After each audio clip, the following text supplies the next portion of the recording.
Stanford University. All right, guys, welcome to CS 193P Lecture 7.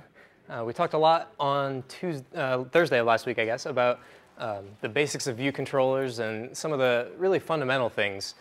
So today we're going to get into some of the more interesting ways that you can actually take advantage of UI view controller and some of the other classes that UIKit provides that you can combine with your own view controller subclasses to really start creating more full-featured applications. A lot of the basic view controller stuff we talked about last week is kind of the fundamental stuff, and a lot of it by itself probably doesn't seem super interesting. It kind of standardizes the controller of the model view controller for you and gives you a good starting point for that. But by itself, it doesn't really make an application. So we'll talk about a bunch of things today that really let you take that and make a full application out of it.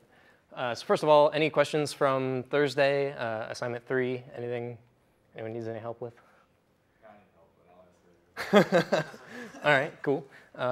So a couple of announcements. Assignment 3, as you know, is due tomorrow. And we'll be putting out Paparazzi 1. It's assignment 4. It's the first part. Al mentioned it in lecture 1. We didn't really talk too much about it yet. We're going to see some bits about it today, a couple of screenshots of what we're going to be trying to build. The basic idea is it's going to be an application to view a bunch of photos. It'll pull them down off the internet and store them locally in a core data database and plot them on maps. So we'll be doing that over the course of the next 4 weeks, and we'll be starting in the assignment this week, Paparazzi 1, which we'll talk about a little bit later. So yeah, what we're going to get over today. We're going to start with navigation controllers. Navigation controller is a subclass of UI view controller. It's provided by UIKit, and it implements the basic flow of a lot of the applications that are already on the iPhone that come with the iPhone itself. The mail application, the contacts application, a lot of these things use the basic UI navigation controller data flow. And the idea here is pretty much that you've got a collection of view controllers that sort of make a big stack of view controllers that your user navigates through in order to view different parts of your application. So in mail, for example, you've got a first view controller that has your mailboxes, a second one that has the content of a particular mailbox, and then a final one that has the actual content of a particular message. And you can use each of those separate screens of information. We talked about the concept of kind of a screen full of information being what you'd use a view controller for last week. Each of those separate screenfuls and separate view controller subclasses you can put on a navigation controller, and that provides a lot of the default behaviors that you need to allow the user to slide back and forth through them and get to different parts of your app. So we'll talk about how you use that to do that. And we'll talk about a bit about the application data flow between those separate view controllers. As you're pushing new ones onto this navigation stack and your users migrating through parts of your application, you'll need to get data from one to another. And we'll talk about the basic design patterns and the way we usually go about doing that.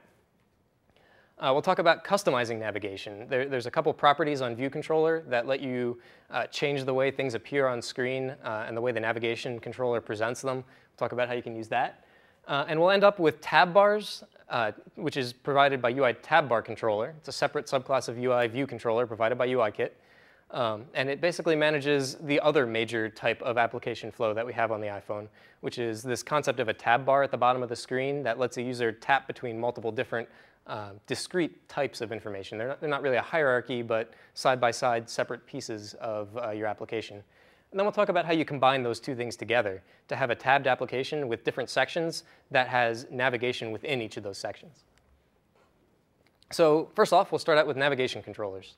This is a pretty exciting topic, and there's actually a lot that you can do with this. A lot of the default application styles and the applications that ship on the phone use this exact technique, and the entire application is built around it. So it's a pretty fundamental building block for a lot of things on the iPhone.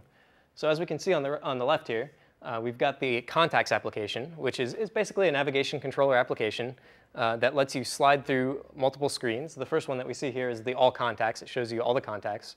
Your user would tap on one, and then that would slide out, and a page, another view controller full of information about that particular contact would slide in.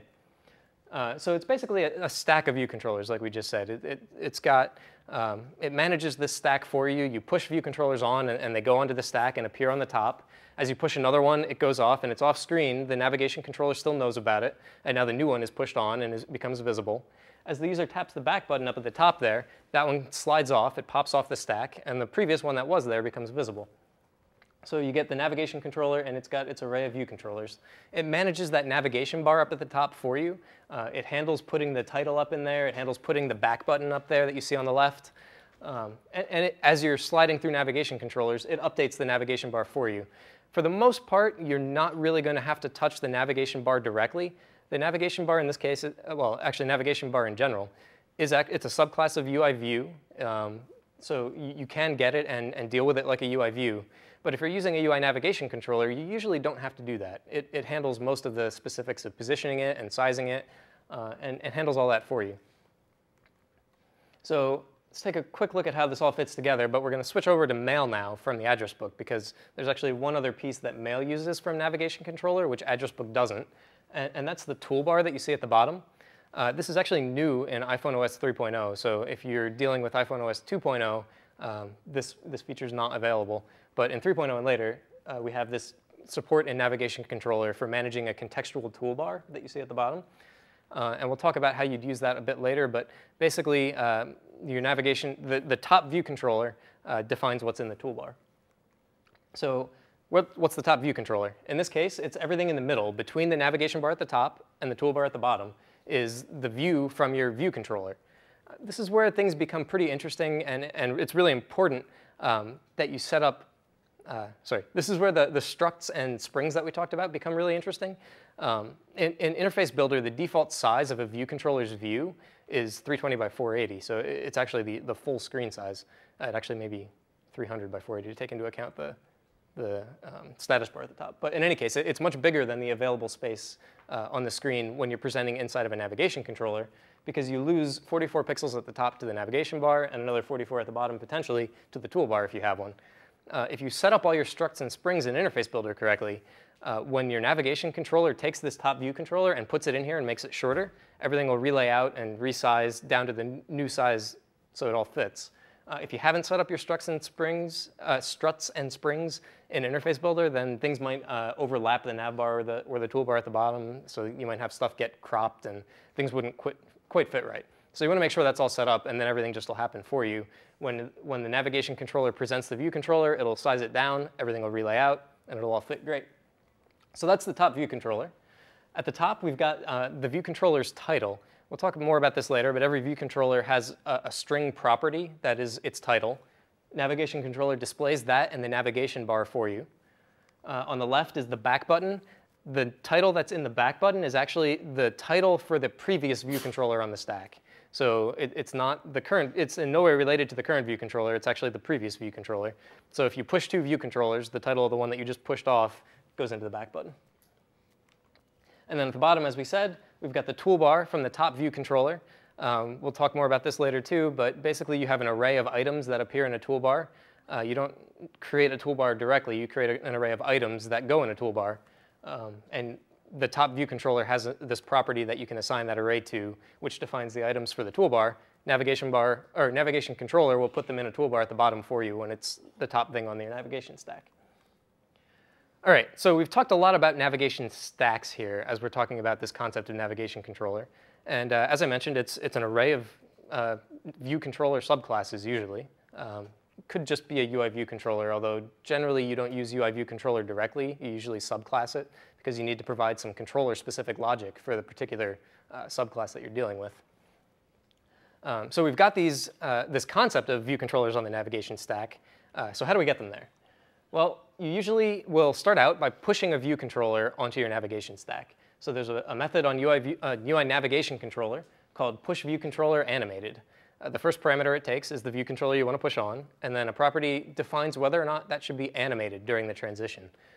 This is interesting when you're first setting up your application, especially. In that case, you often want to say animated no. So as you're creating your application on first launch and you're setting up your user interface, if you want to have the application start out with multiple things on the navigation stack, you don't want to have the user see them all animate on right at the beginning. So you'd usually, in that case, push view controller animated no so that they just all show up on the final one without seeing the animations of the intermediate ones pushing.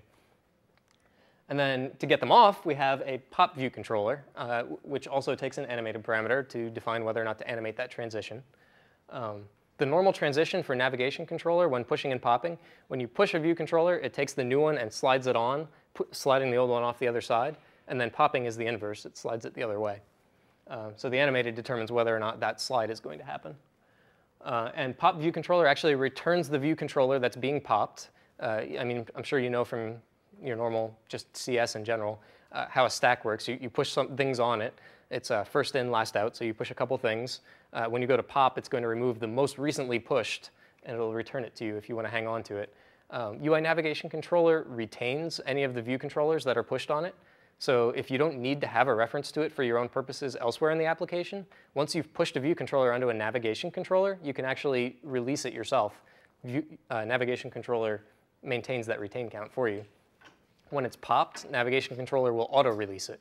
So if you don't have a reference to it and a retain count to the view controller being popped somewhere else, at this point you'll be getting back an auto-released object that'll go away if you don't hang on to it.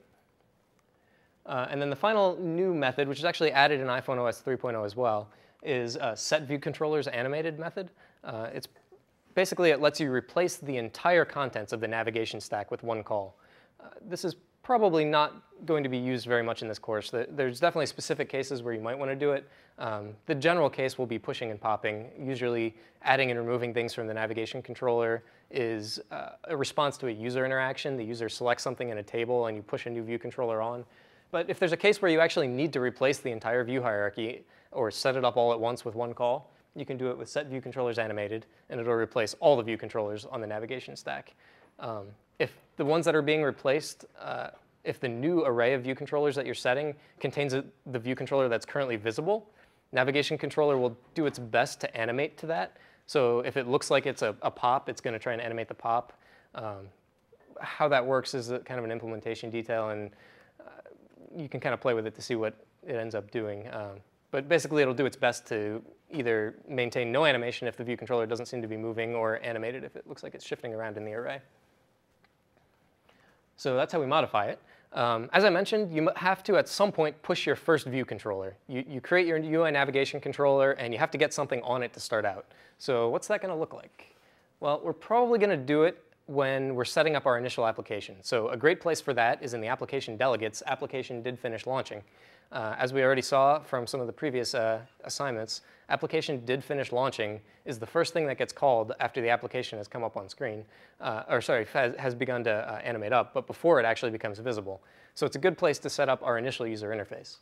So the first thing we'll do is allocate our new UI navigation controller. In this case, we're just going to do it in code so that we can kind of see how this looks and the specifics of how you would implement it in code. A lot of this you can actually do in Interface Builder as well. If in your main window nib you just dragged out a UI navigation controller, that would be equivalent to alloc initting one here. Obviously, you'd need to create an outlet from your application delegate to the nav controller so that you can get a pointer to it. But you can either alloc init it in code or just create it in your nib. So in this case, we'll alloc init one right in our application did finish launching. And then we'll use the method we just saw, push view controller animated, to put our first view controller on it. In this case, we'll assume we've already got some subclass of UI view controller, and we've alloc initted one. So we've got our first view controller. We'll push it on there. Animated, no, because we don't want to see the transition for the first one. And finally, we have to add that to add the navigation controller's view as a subview of the window. This is pretty similar to what you saw last week for just adding a view controller's view to the window. In this case, we'll add the navigation controller's view to the window.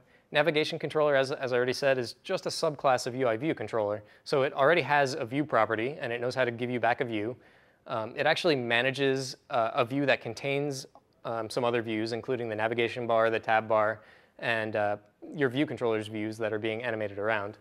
So the one it gives you back actually contains all those other things. So you just ask the nav controller for its view and add it as a subview of the window, and that sets up the basic basis of your application. All right, so we've got our basic thing set up. In this case, though, it's not very interesting yet, because all we've really got now is a simple navigation controller with one view controller. But the whole point of navigation controller is to have this stack of view controllers. So in response to some user action, we want to push some new view controller onto the stack. So what's that going to look like? Well, in this case, we're going to assume that we've got some action method, possibly an IB outlet set up to connect to a button when the user presses the button, or maybe a table view selection notification, which we won't talk about until next lecture, but you'll see that then. Basically, some action method gets fired as a result of the user doing something. So we'll call it some action. We're going to create a new UI view controller in this case. We'll get it from however you wanted to get it, probably alloc a new view controller instance. We're going to call self.navigation controller push view controller animated. Now, there's a couple of assumptions here and a bit of things that are happening for us. So the first assumption is that some action is a method implemented on our first view controller, the one that we just pushed at the beginning, our first view controller, the first thing that's the first view controller in the navigation stack. So because of that, we're going to call self.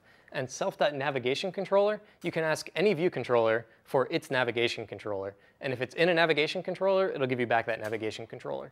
So this is our first view controller. It's already in a navigation controller. So self.navigation controller returns the pointer to that view controller, that navigation controller. So we get our first navigation controller and call push view controller animated.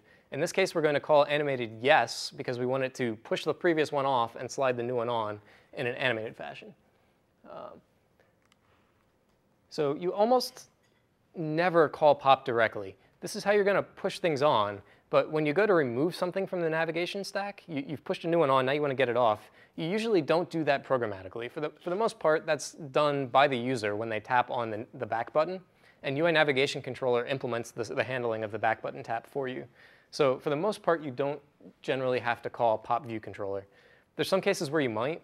For example, in the iPod application, while it's playing through songs, when it gets to the end of a playlist, if you're looking at it and it's actually at the now playing screen, once it finishes the last song in the playlist, it goes back to the list of songs. And that's basically just a programmatic pop of the top view controller. So there are some cases where you might want to do it, but generally speaking, you're going to rely on the user tapping the back button to pop, so you usually don't have to do that yourself. All right, so that's the basic idea of what we're going to do. Let's do a quick demo and take a look at how all this fits together and how we'd set it up. All right, so we're going to create a new project. We'll create a window-based application. There's actually a navigation-based application template that is available in Xcode for you that sets a lot of this up. But for the purposes of what we're trying to show here, it's kind of set up a bit too much. It would also give us a bunch of table views, and it's more than we need right now. So we'll actually start out with a window-based application, just as a really basic starting point. We've already seen this before, so I'm just going to create a new push pop project. And we've got some basic classes, but we don't have any view controllers yet because we just created the window one. So let's start out by creating our new root view controller. So we'll create a new file and do UI view controller subclass.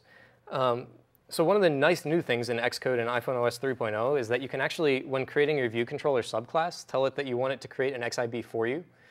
Previously, you actually had to do that as a separate step and then connect a bunch of things in Interface Builder to get it all set up. We're just going to check the box here that we want an XIB. So it's going to create the new XIB for us and set up our files owner and the first view outlet for us, so we don't have to do that part. So we'll do that, and we'll just call it first view controller. And we've got our XIB. It created it for us. So let's take a look at that real quick. So it's got a couple of things created, as I said. We've got our files owner is already set to be the first view controller class that we created. That's the class identity is first view controller. And it already knows that the view outlet of that class should be connected to this view here. So if we had created the XIB ourselves, we would have had to set those two things up manually. It already did that for us, so we don't have to do that. So let's take a look at the view. This is going to be the first view controller. It's the first thing we're going to put on our navigation stack. So in this case, we need it to have some kind of interface element so that we can interact with it and get it to push another view controller. So we'll just drag out a new button and call it push another. Just put that in the center there. Let's go back to Xcode for a second and set up our action method so that we can actually connect that button so that something will happen when we click it. So we need IB action here. Has everyone figured out what IB action is at this point? Do everyone know what that is? Anyone know what that is? Yep. Yeah, so IB action is actually void. If you command double click on it, you get to the header which defines it. It's actually just void. It's a special keyword that IB looks for when it's parsing your header file to figure out what methods you want it to use to show that you can connect things to. So when it compiles, it's actually just a void return because those action methods don't return a value. And actually, you can see here IB outlet is also defined. It's actually defined a way to be nothing. It's just a keyword, again, that IB looks for. So let's go back to our header here. We have, we're going to define our action method, push view controller. And we'll define sender. And we'll copy that into our header, or else we're going to have some crashes when we start calling things. Or sorry, into our implementation file. I'm not going to implement it just yet. So now we can go back to Interface Builder, and if I can see everything here, we can control drag from that push button up to our file's owner, which is that view controller, and just connect it to push view controller. All right, so we've got that set up. Now we can go back to our application delegate. And we actually need to now import the header file for that new view controller we just created. So we'll pound import first viewcontroller.h. And now we'll go down to our application did finish launching and actually set up this stuff we just talked about. So the first thing we have to do is create our UI navigation controller. We're actually going to have to hold on to the instance of it because if we didn't hang on to the UI navigation controller, since it's the root view controller, if we just released it, it would actually go away, and then everything would be broken. So we'll add an IVAR to our application delegate header for that UI navigation controller that we're about to create.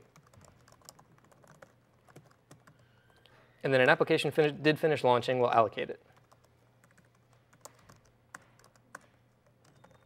And init. Now we also need to deallocate it, so we'll be good with our memory management. So we'll go to dealloc, and when we're ending our application, we're going to nav controller dealloc, just to make sure we keep everything in sync and cleaned up there. And as I mentioned, we have to add it to the window. So we'll call window add subview nav controller.view. I added an extra guy in there. So that by itself, we've created this other view controller. Oops. What did I do?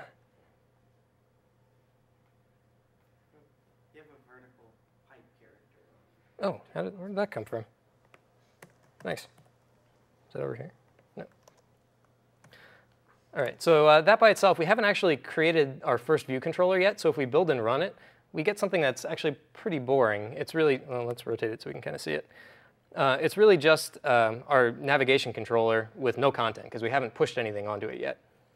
So we want to make sure we do that. So let's go ahead and allocate our new first view controller that we're going to push onto the navigation controller.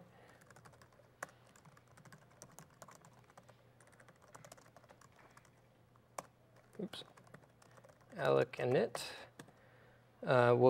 We have our nav controller here, so we can just nav controller push view controller animated. Push view controller, that first view controller we just allocated. Animated, yes, because we want to actually see, sorry, animated, no, because we don't want to see it slide on. And now we don't need a pointer to that anymore, because we're not going to change any properties on it, so we don't have to save it. The navigation controller, now that it's been pushed on there, is retaining it. So we can just first view controller release. Now we've cleaned up our reference to that memory, and we don't need it anymore, but it's still going to stick around, because it'll be on the nav stack. So now when we run, oops, we actually see it on there. We've got our nav bar that the nav controller created, and the root view controller is this push button. So not too interesting yet. We're still just displaying one thing. So let's allocate, or let's create one more class, a new view controller subclass. Call it second view controller. And we'll open up its interface builder document, and we'll just add some text to it. Let's add a label. Having trouble on this little screen here.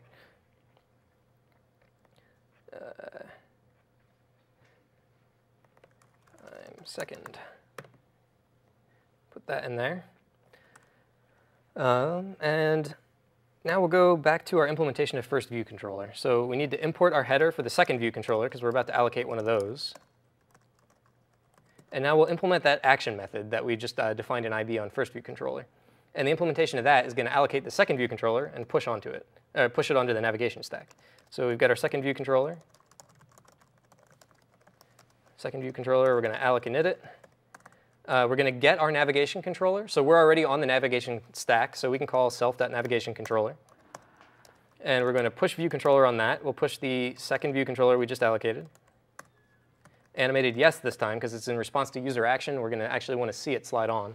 And again, we don't need to keep a reference to it. So oops, second view controller, oh, not dealloc, release. Did I call dealloc in the first one? Why'd you use dealloc and not release for the nav? Because I called the wrong thing. Sorry about that. That should be release. Yeah, never call dealloc despite what I may have just done there. All right, sorry, let's go back and make sure I didn't screw that one up on the second one here. So we're allocating our second view controller, getting the navigation controller, and pushing that second view controller onto the stack, and then we're going to release it. We don't need it anymore. So now we can just push that on. It says I'm second. However, up in the nav bar, we don't really have any interesting things happening yet. There's no title up here. The back button just says back. It's not particularly interesting. So let's go back to these two view controllers real quick. And do we actually have an awake from nib in here yet? Oh, sorry, custom init.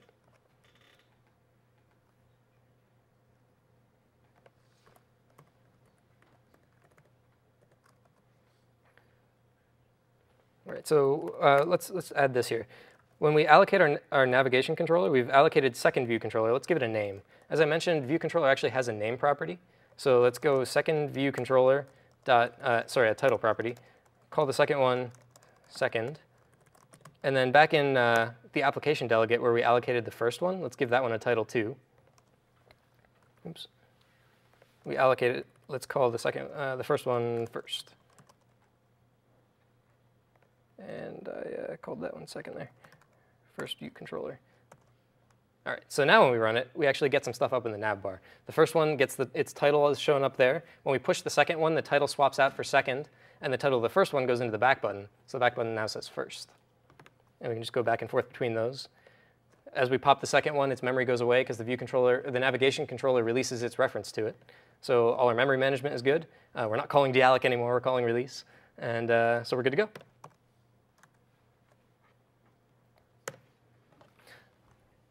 All right, so now we've got this navigation hierarchy set up, and we've got two separate view controllers in there, and we can push between them, and that's kind of cool. We can see some stuff. But in a real application, usually the second view controller needs to know something about the first view controller's data. In some way, you need to tell that second view controller what the user tapped on. If you had a list of elements in a table view, you'd have to tell the second view controller which piece of detail information to display. There's a couple of ways you could do that, but we'll talk about this way that we usually do this in our applications on the iPhone. An example of what we're going to be doing that is going to actually need this is the paparazzi application that we're going to be building over the next 4 weeks. So this is kind of the first time we're seeing what this is going to look like. Basically, on the left-hand side, we're going to have our root view controller and our navigation stack is going to be a basic thing that shows you a list of users. In this case, we've got Al and myself. When you tap on the view button for one of those guys, we'll slide in a new view controller that contains the list of photos that that user has. So in this case, I've got 2 photos in there. And you actually wouldn't want to have separate subclasses for both Al and Josh. You don't need an Al view controller and a Josh view controller. You really just want one view controller subclass that represents a list of photos, like a photo list view controller. And you want to tell that view controller whose photos to display. Or maybe even more generally, which photos to display. The specific case of it being whose could be logic in the first view controller.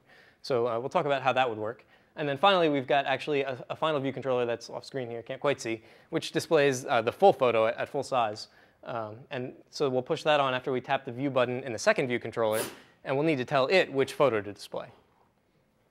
These photos actually, Al is a big fan of Flickr, so we've got some good photos thanks to Flickr there, the guys who posted these photos, for letting us borrow them.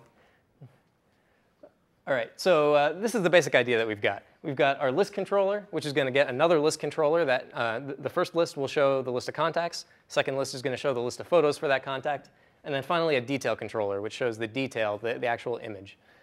We can sort of simplify this for the general case of just a list and a detail, so we'll take a look closer at that.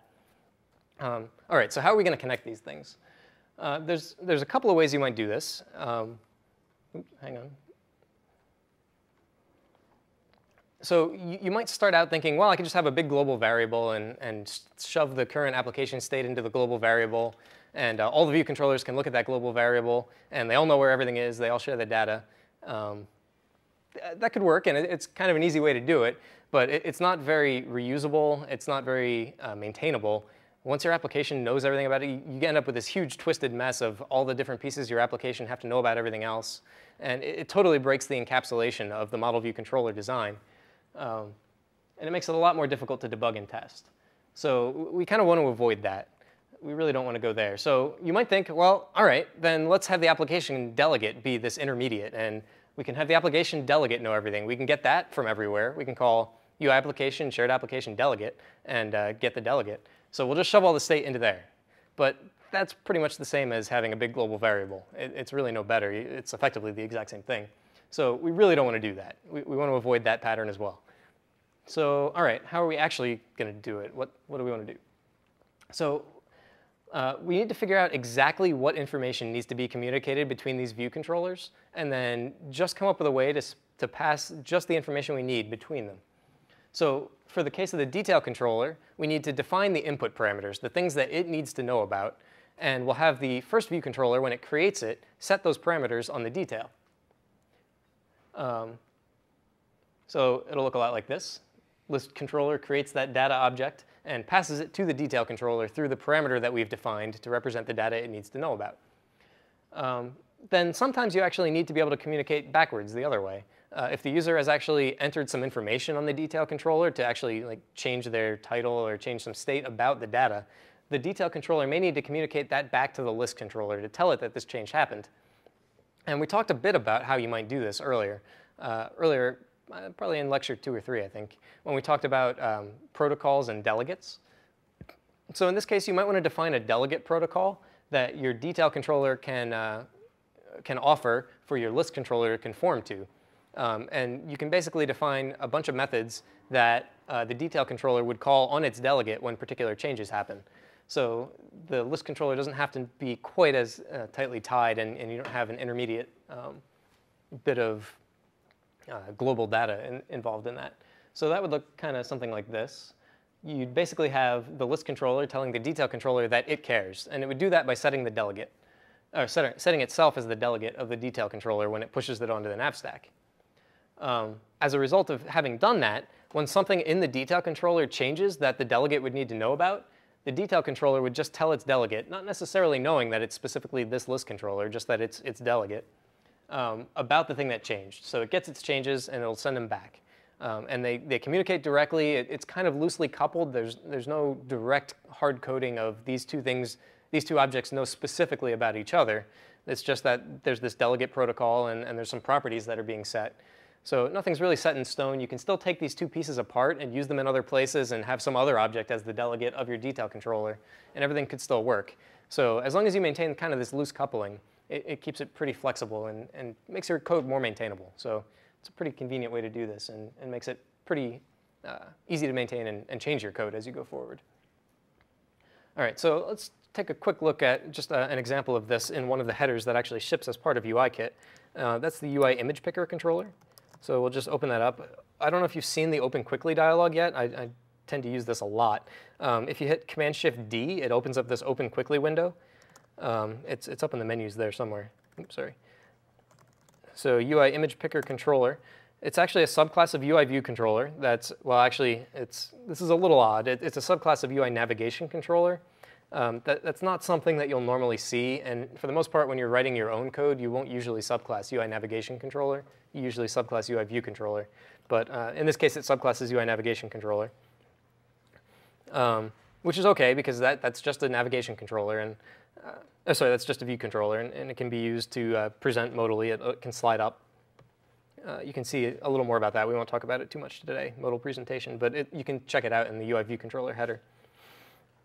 And it defines some information. So you can, oops, let's go down here. It's got some properties. The interesting one here is the delegate. So when another view controller is going to be presenting this image picker, the other view controller doing the presentation can set itself as the delegate. So it can be told about interesting things that happen in the image picker controller. And a couple of examples of what that might be are down here. It's kind of hard to see this. Make this a little bigger. So here we've got the protocol defined, the UI image picker controller delegate. And these are the methods that can be implemented on the object that sets itself as the delegate. So we can find out, for example, the image picker controller will tell its delegate when when the user finished picking an image, and it'll tell the delegate what image was picked, along with a dictionary of some other information. For example, like if the user cropped the photo, it'll include the information about the cropping. And it'll tell the delegate if the user canceled. So there's a cancel button in the image picker controller. It'll tell the delegate if that cancel button was pressed. So that's kind of the communication from the view controller, the detail view controller, back to the list. And then the other way around is through properties, as we said. When the first view controller presenting the image picker controller first presents it, it can set some properties on it to tell it what to show. So for example, it can decide whether or not it should show some camera controls, an overlay view. A lot of these are actually new in iPhone OS 3.1, and they support some of the more interesting things that the image picker can do. You can basically present controls over it. So as you're showing the camera, basically, you can put your own custom views over top of the image that the camera is displaying. And all that's set up through these properties that you can set on the image picker controller when you present it. All right. Yep. Well, let's do this real quick. I think we've got some time for this. So we talked about how you would use a property to pass some of this data. Let's take a quick look at what that might look like. In Interface Builder, we've got already this second view controller created, and we just put a label in there called I'm second. But let's imagine that we actually wanted to set the text on that when presenting the view controller. So if we go back to our second view controller, we'll need to create an outlet so we can get a pointer to that label. So we'll create our IB outlet, UI label, text label. And if we go back into Interface Builder, we can connect that from our files owner by control dragging. I'm doing this pretty quick, but you should have all seen this by now, so it should be pretty familiar. Create our label outlet, so now we've got a reference to it in the view controller. And we're going to create a new property that our first view controller will be able to set. So we'll call at property here. So it's going to be an NS string property. NS string properties, generally speaking, are copy. So we'll use copy semantics for this. We'll create a copy of the string passed in. Label. Now, Al mentioned in the lecture last Thursday that view controllers generally create their views lazily. So usually you won't want to store your data directly in the view itself, because the view may not even exist yet. If this view controller hasn't been presented on screen, the nib won't even have been loaded, so text label will still be nil. So we actually need a separate place to store this label in case the application sets the label before the view has been loaded. So we'll create another NS string over here and call it label. This is our place to store that. And then we'll @synthesize label. So we're going to create the setters and the getters for that. Now we'll implement, so basically if our first view controller now sets a label, it's going to set it into this string, but it's not going to show up in the user interface yet. So at some point we need to actually update the content of the label. A good place to do that when you're first loading the view controller is in view.didLoad. Oops, void. So when the view loads, so in this case the view gets loaded from the nib, as soon as that's done and all your outlets are set up, view.didLoad will get called. So that's a great place to configure any of your views with static data that you've already got stored. Sorry, not static, but with data that you've got stored. So we'll set our labels, our text labels, text to the label that we just stored. And now in first view controller, when we created our second view controller, we set its title. Now we can also set its label. So we'll set the label to, well, let's actually do something a little more interesting here.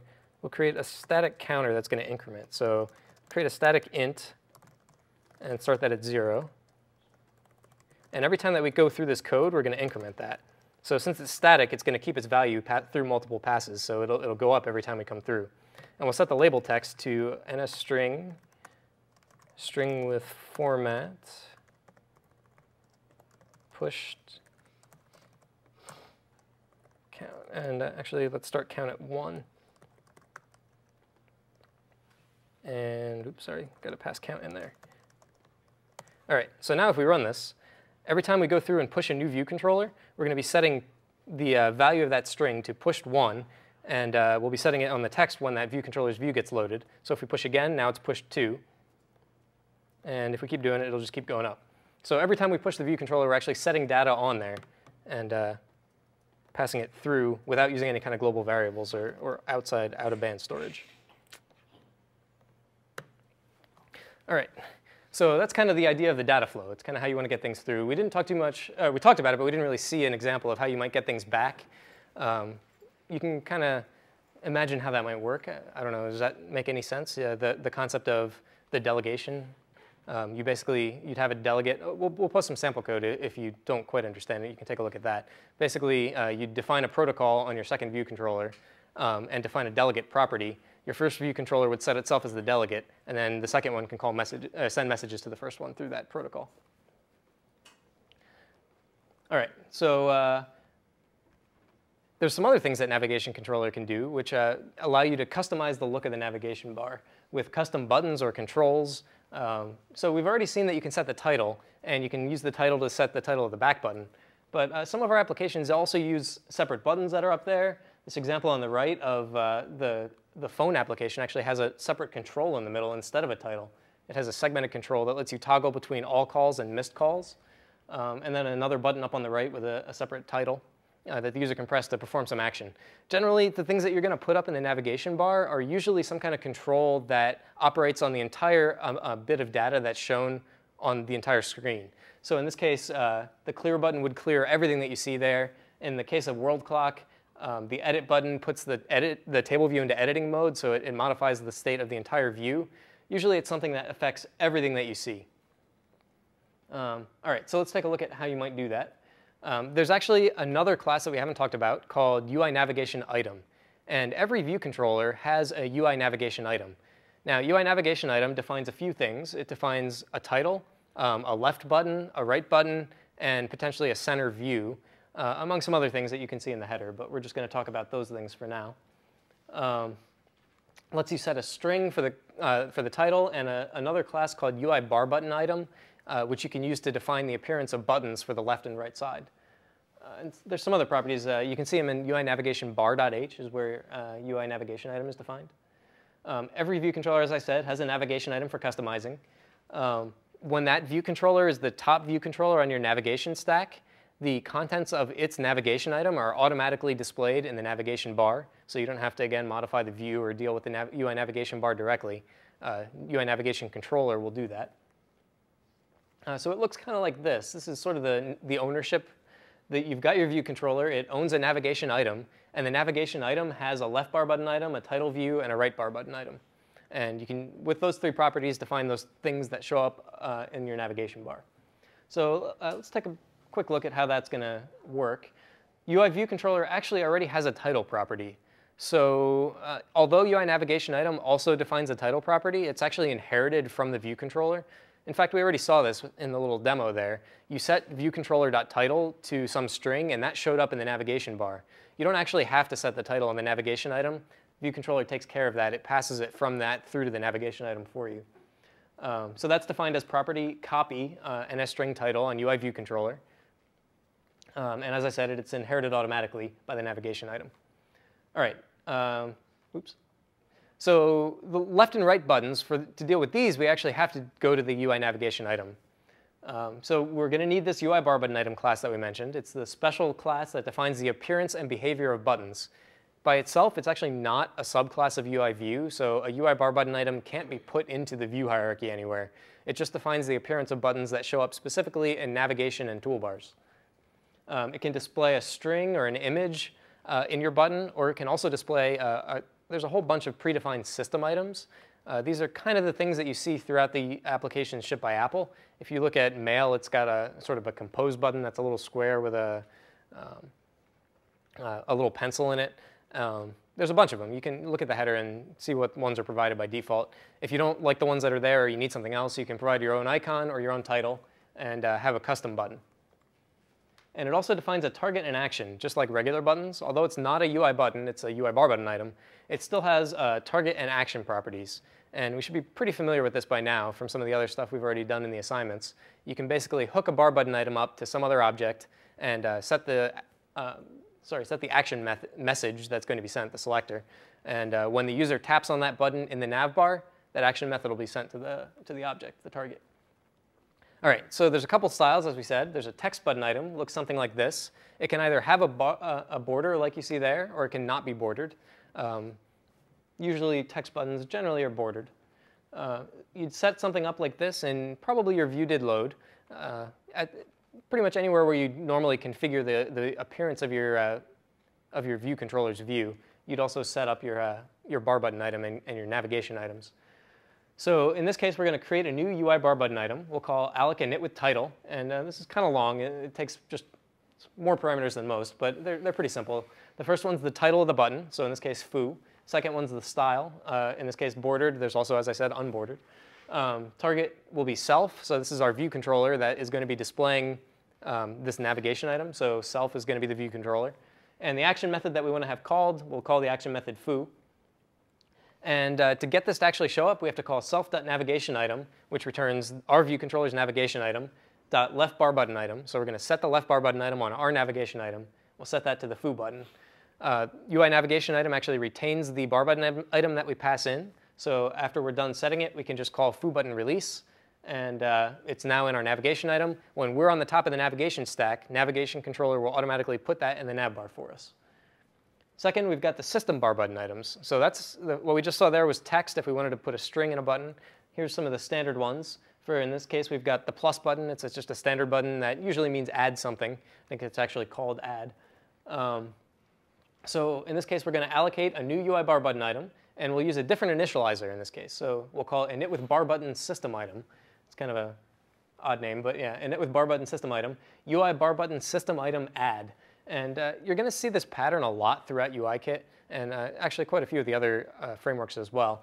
Basically, all of the UI bar button system items start out with the text UI bar button system item, and then end with some custom thing. So in this case, it's add, which is pretty nice when you're using Xcode, because you can just start typing UI bar button system item, and the autocomplete pop-up will show you all the different options of UI bar button system items that are available. So you can see them right there as you're typing. We're going to say we want style bordered, so we get the border around it. Again, we'll set ourselves as the target, and we'll pick a selector add, which we'll have to implement later. Call self.navigationItem.right bar button item equals add button, and then we'll release it because we've set it on our navigation item. There's actually another standard UI bar button item that is provided by all view controllers. It's mostly useful in the case of UI table view controllers, where it actually is set up already to have the table view enter and exit editing mode, which we'll talk about that on Thursday. But it basically puts the, when you enter editing mode, it slides over your content a bit and shows a little delete control on the left. The edit button well, it's basically this. So it's a pretty common pattern. You'd have an edit button up in your nav bar, which lets you edit the content on this particular screen full of information. So since it's so common, View Controller provides this bar button item for you, pre-created. So you can get at it by calling, oops, where are we at? Oh, well, that's what we were just talking about with that. You can get at it by calling self.edit edit button item in any view controller. It doesn't have to be any particular view controller. Just UI view controller itself implements this. So self.edit button item returns a UI bar button item that is pre-configured with the text edit. You could actually create one that says edit yourself, but one of the nice things about this is that it's localized. So if you ship your application to another country and the user has their phone set in French or German or something, the text automatically changes from edit to whatever edit should be in that language. So you don't have to worry about that when you're writing your app. So that's pretty nice. And in this case, you just deal with it the way you do with the other bar button items. We'll set it self.navigationItem.left bar button item equals that edit button item, and it'll show up on the left. As I said, it's automatically set up to with a target and action. The target's always self, and the action is always set editing animated. You can implement this method, and it'll get called when the user taps that edit button. As I mentioned, Table View Controller is a common place to use this. Table View Controller has an implementation of set editing animated that moves the table view in and out of editing mode for you. If you're doing some other kind of view that's not a table view, you can implement it yourself and indicate editing however you would in your particular view. The other example we saw in mobile phone a little while ago was a custom title view. We had that segmented control up there that let you toggle between all your calls and just your missed calls. So you can actually put an arbitrary view in place of the title. There's a property on UI navigation item called called title view, and you can set an arbitrary UI view subclass there. So you just create your UI view subclass, anything you want, and assign it to that title view. It'll show up in the middle of your navigation bar in place of the title of your view controller. So in this case, we'll create a segmented control. Not going to really show the code for that, but basically you'd either get it out of your nib or call UI segmented control alloc init and set some segments on it. And then we'd set navigation item.title view equals segmented control. And again, we can release it because the navigation item hangs onto it. The last thing that you might want to customize is the back button. If you've got a title, so as I mentioned, the title of your view controller is the thing that shows up in the back button. But you may have a title for your view controller that is just, it's pretty long. And as a result, the back button item would just be huge and would take up half your screen. And that might not be what you want. So maybe you want to do something to make that button shorter. You could just change the title, but then that also affects the appearance of the title in the navigation bar when that thing is visible. So you might want something different for the title in the nav bar versus the title in the back button when it's not the top view controller. So an example of that would be maybe we've got hello there CS193p. And that's, I mean, it's not huge, but it's a bit long. It's probably more than we really want in our back button. So we can change that by creating a new UI bar button item with a different title and setting it as the back button item on our navigation item. This is used only for the back button, not when the view controller is visible. It's a little odd. Just have to remember that the thing that's displayed as the title in the top center of your view controller is the title of the visible view controller. The thing that's displayed in the back button is either the title or the back button item for the previous view controller in the navigation stack. It's not the thing that's frontmost. So if you set your back button item, you don't want to set it on what's currently visible. You want to set it on what was visible. So yeah, it's associated with the previous one. So if we do that, well, it doesn't quite look like that, but basically you end up with this. And the back button will end up saying hey instead of hello CS193p, even though the title of that view controller is still CS1 hello there. All right, so let's take a quick look at that. Just modify what we've already got. Oh yeah, sure. You should allocate the previous button, right? The one that said hello CS193p. Mm-hmm. Yeah, sorry. The self in these two cases would have been two different. Or sorry, would have been the same view controller. It wouldn't be different ones. So self.title would be hello there CS193p because it's the title of our view controller. It's not the thing that's currently topmost. The detail view controller is currently topmost. So we also want to set the back button item on that same view controller. Does that make sense? Let's take a look at it real quick. It'll make more sense when we see it. So we're going to do this on our first view controller well, here, let's take a quick look here. Well, let's make the title longer first. So in our application did finish launching, we set the title to first. Let's make it longer. This is the first view. All right, so now when we actually run this, the title's not ridiculous for the title. It says this is the first view, and it fits in there, no problem. But when we go and push, now the back button is actually really wide, right? Because the title in the back button is the title of that first view controller. So that's the thing that we actually want to try and change and make smaller. So the first view controller, we have its title. Second view controller, its title is second. The title in the back button still comes from the first view controller, not from the second one. So if we want to customize what that back button looks like at this point, we do it in the exact same spot. We set it on the first view controller, not the second one. So we'd call first view controller, navigation item, back button item. And actually, we have to create one here. UI bar button item. Back button equals UI bar button item alloc, and we'll set a title. So we'll create a new UI bar button item with a title. We'll call it first, just to keep it short. The style will be UI bar button item system. And as I said, we can just see what that's going to look like. So can autocomplete to these. So we'll autocomplete to bordered. It's actually, doesn't really matter. It's going to do the same thing for you since it's the back button anyway. Since it's the back button, we don't need to set a target in action, so we'll set that to nil. The default behavior of the back button is always to go back one, so we don't want to change that. So now we can go back here where we were just doing this. First view controller, navigation item, back bar button item. We'll set that to the back button we just created, and then we'll release back, not retain, release back button. All right, so we set all those properties on first view controller, right? First view controller, we set its title to something long, and we set its back button to something short. So we've still got the title. This is the first view. Now when we push the other one, now that back button comes from the first view controller, not from the second one. And we've got the title first. That make more sense now, or still not quite clear? No? Yeah. You create another object as a back button item, right? Mm-hmm. So where is the previous back button item get released? So the question is, I created a new object that is the new back button item. Where did the previous one get released? In this case, there actually wasn't a previous one. The default value of back button item is nil, and it's created for you. But even in general, even if you had one, the behavior of properties is when you, so if you have a property that's its behavior is marked retain, when you assign some value to that property, the value that you just assigned gets retained, right?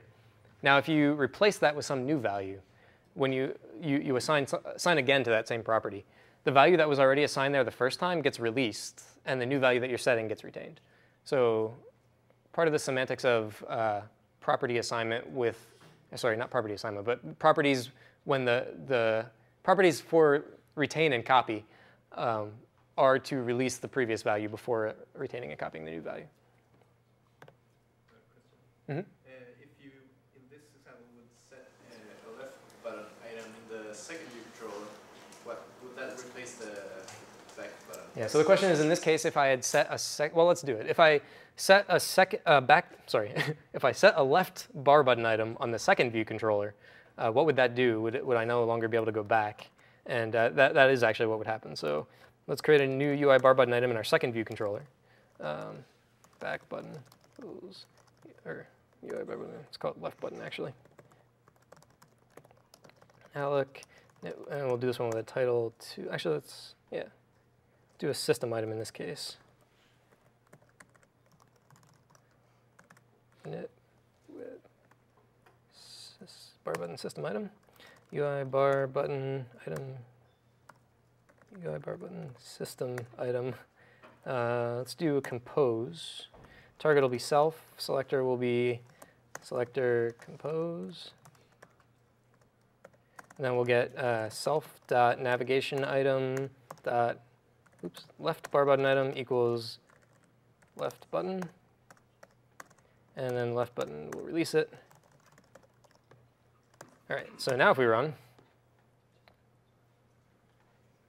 we've got a custom left button. So now we actually get this compose button up here, and we've lost the back button. This is probably not so good. In the case of dealing with navigation controllers and navigation stacks like this, you really don't want to replace the back button because that's the standard system behavior. Everyone expects that as they're working through a navigation hierarchy, that they can go up to the thing on the left and tap it, and that'll take them back one. You can replace it. Generally, probably don't want to. Oops, we just crashed because I clicked it and we never actually implemented that method. So I don't know, I'm sure you've seen this by now. The second view controller compose unrecognized selector sent to instance. We didn't actually implement compose, so when we tapped it, it just crashed. Right, so let's run that again. Right, so yeah, here's an example of what not to do and how to do it. So that's pretty much the deal with navigation controllers. Any other questions before we move on? All right, where are we with time? All right, so tab bar controllers are the next thing we want to talk about. That's the other major style of application flow that we see on the iPhone pretty often. Let's take a look at what that looks like. It's pretty similar in basic concept. You've got some view controller, in this case the tab bar controller, managing an array of other view controllers. The big difference here is that unlike navigation controller where you're pushing them on and there's a stack of them, tab bar controller, there's just kind of an array, and it displays these tabs at the bottom in a tab bar that it manages. And as the user taps on them, it just swaps the views in and out from one to the other. There's no animation. It just, the user can tap between different, basically distinct parts of your application. So if there's no real navigation flow between them, you can kind of put them in like this. In the case of clock, there's basically 4 different modes. The clock can be either a timer, a stopwatch. You can set alarms, and there can be a world clock. And the user can just tap between those and go between the different modes by tapping a single button. And tab bar controller manages all that for us. So yeah, what do the pieces look like here? Basically, it's actually pretty simple. The top part is your view controller's view. It's, again, resized up to take into account the space needed at the bottom for the tab bar and displayed up there at the top. And then at the bottom is the tab bar itself, which UI tab bar controller manages. Again, you're usually not going to touch that directly. It is a view subclass, and you could get it and use it. But generally, you just let tab bar controller manage it. You don't really have to deal with the tab bar itself. Oh, sorry, one other thing there. The titles that you see down in the tab bar are actually, again, the title of the view controller. There's another item that you can set on a particular UI view controller, a tab bar item, and that defines the image that's used along with, again, the title, although it's also the view controller's title that goes in there. And you can set that just like you set the navigation item, set the property on that to get the image and the title to show up there. Also, like a navigation item, there are a bunch of predefined system styles for the different icons that you might show in your tab bar. If you don't want to use one of those, you can bring your own art, and it actually colors it for you. So if you have your own image that you want to put down there, it pretty much just takes the alpha channel of your image and uses that as a mask. So when it's not selected, it shows it grayed out like that. And when the user taps on it and it becomes blue, it again just takes that same alpha channel and uses it as a mask to draw blue. So you only need one image, and it can draw all those different appearances. All right, so how do we set one up? We actually still create a new one the same way we did before. Yeah, so usually you'll do the same basic thing that you did with navigation controller. You'll create your tab bar controller and your application did finish launching, or in your nib, you can do it there as well. So in this case, we'll alloc init our new tab bar controller. We're going to set the array of view controllers to some NS array of other view controllers. So we've got our my view controllers array. We created it certainly programmatically. You could actually have set this all up in IB as well. But in this case, we'll assume we created our array of my view controllers in code, and then assign it to tab bar controller.viewControllers. And finally, the same thing we did with nav controller. This is a subclass of view controller. We'll call window add subview tab bar controller.view. Get that to show up on the screen. As I said, the view controllers can define their appearance in the tab bar. They're going to use that UI tab bar item that we just talked about. It'll have a title and an image, or it can be one of the system items. Each view controller comes with a tab bar item for customizing. Just like the navigation item, you don't have to create it. You just call view controller, well, self.tabbar item, and it'll create one for you. And you can assign the properties to it. You can create them with a title and an image, which will give you that. You'll basically do UI tab bar item. I don't know why I just said that. I was clearly not correct about how that worked. UI tab bar item, you actually have to allocate one. UI tab bar item alloc init with title. I have to go back and fix that other one. Init with title playlists, and you give it the image, which we'll create with UI image. We'll get image named music.png. We'll assume we've got some music PNG as a resource in our bundle, so we can load it with UI image. You can actually set a tag on a particular tab bar item. This is maybe less commonly used, but basically it lets you identify it by looking at the tab bar item itself by number. And so we'll just call self.tabbar item equals item, and then release it because it's retained by the view controller. If you wanted to do a system item, these are some of the predefined ones that are provided by UIKit. Bookmarks is one of the examples of that. We'll do almost the exact same thing, except when we allocate our tab bar item, we'll call init with tab bar system item instead of init with title, and provide UI tab bar system item bookmarks in this case. It's going to give us that appearance up there of the little book with the text bookmarks. When you're using the system items, it also defines the text that shows up there. We'll set that like that. Actually, I think we're probably going to skip this today. We'll put up a sample code of what the tab bar controller looks like. And actually, after we talk about this, we may do something real quick. See how much time we have. All right, so one other thing that tab bar controller does for you is provides this button at the bottom right, the more view controller. If you have an array of view controllers that you set on your tab bar controller, and it's more than can fit on screen at one time, so normally you can fit up to 5 like that, it'll replace the last one with the more button. And when you tap more, it'll create actually a whole table view for you, and it manages all this. You don't have to do anything extra. That shows the user the list of all the other view controllers that you've set on your array and lets them pick between those. And it even actually supports customizing it. So I think I've got a picture of that up here. We've got the more. When the user taps it, they see this list And finally, they can actually customize the order. So there's an edit button at the top. If they click it, this new view slides up. It's got all the images of all the items that you've set on your tab bar controller array. And the user can drag them around and reorder them, put different ones down into the tab bar, and just basically change the order and what they see in their tab bar itself. And that's functionality that's entirely provided by UI tab bar controller. You just get that by using it. All right, so we've got these two separate things, tab bar controller and navigation controller. But there are applications and cases where you might actually want to combine them and use them both together at the same time. So let's take a look at what that might look like. So the application store is a good example of that. And another is the music player application. In both cases, actually, we've got a bunch of tabs at the bottom. And each of those tabs may actually contain a separate navigation hierarchy. So when people come and look at it, they often look at it the wrong way around the first time. Pretty often, it's pretty standard that we start reading things on screen from top to bottom. So the first thing someone comes to, they see the navigation bar and think, oh, I'm going to start out with a navigation controller. But that's actually backwards. You want to start out with the tab bar controller and put the navigation controller in the tab bar controller. Because really, every individual tab in your tab bar controller would have then a separate navigation hierarchy. Some of them may not even be navigation controllers, some may be something else.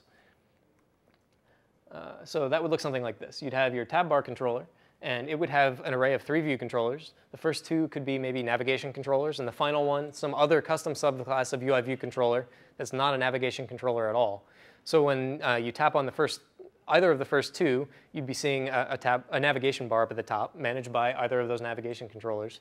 When the user tapped on the third one in the tab bar, that navigation bar would obviously go away because the view controller being shown doesn't have one, and you just have whatever that view controller was.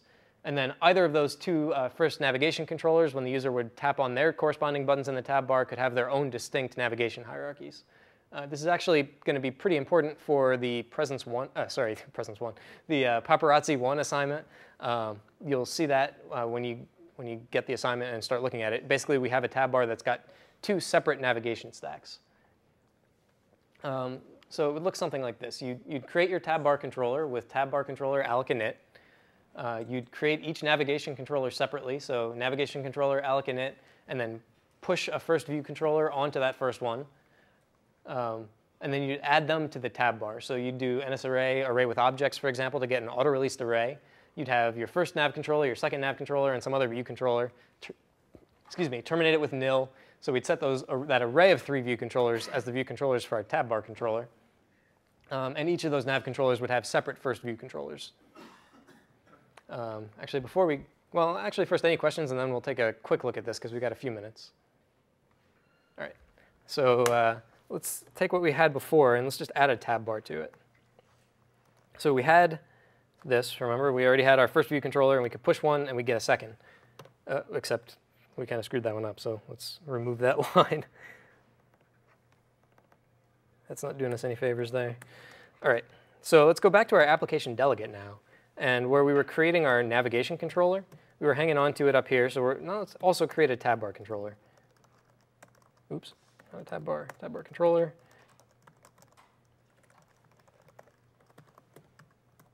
And we'll do this here. So we're going to allocate a new UI tab bar controller. Oops. And we're going to want to release it in dealloc again, so we make sure that we're managing our memory. Oops. Geez, having some trouble with the keyboard. Not dealloc, we're going to call release, not dealloc. Let's create one more view controller. This isn't going to be particularly interesting. We'll just create an empty view controller, so we won't even subclass it.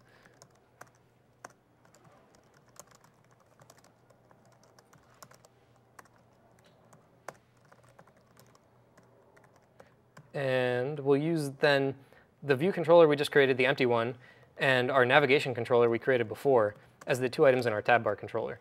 Oops. So we'll call tab bar controller dot view controllers equals NSArray. I don't need that. Array with objects. So we'll pass, first of all, we'll start out with that nav controller we had, so it's the first thing. And then we'll also add that view controller that we just created, terminate it with nil. We have to change one more thing down here because we were already adding the navigation controller's view to the window. Instead, we want to add the tab bar controller's view to the window now. And that's really all we have to do. So now you can run it, and we've got our first view controllers down here. This is the first view. Its title is already in the bar for us. And the second one's over here. We didn't give it any content, so it's just that second empty view controller. But we can go back and forth between them. If we push the first view controller and we have the second one in our first navigation stack, we can still switch over to that new view controller we created. When we go back, everything's where we left it. And it's a totally distinct navigation hierarchy. If we really wanted to see that, we could actually, instead of pushing that empty view controller, we could just push a second first view controller. Sounds a little weird. So let's replace this actually, sorry, not that, this, with a new one of these first view controllers. Well, second first view controller. Sounds pretty good. And put that there. Except I kind of messed up the memory management here a little bit. So let's fix that. Second first view controller now needs to get released because we're not hanging onto a pointer to it. And yeah.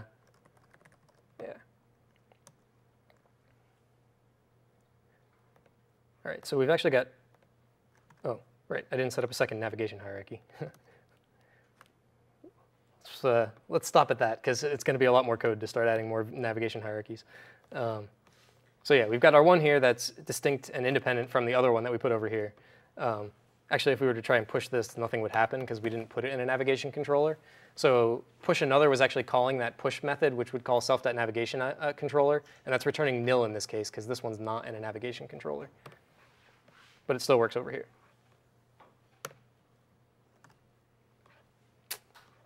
So yeah, that's about that. Questions? Otherwise, we're pretty much done. For more, please visit us at stanford.edu.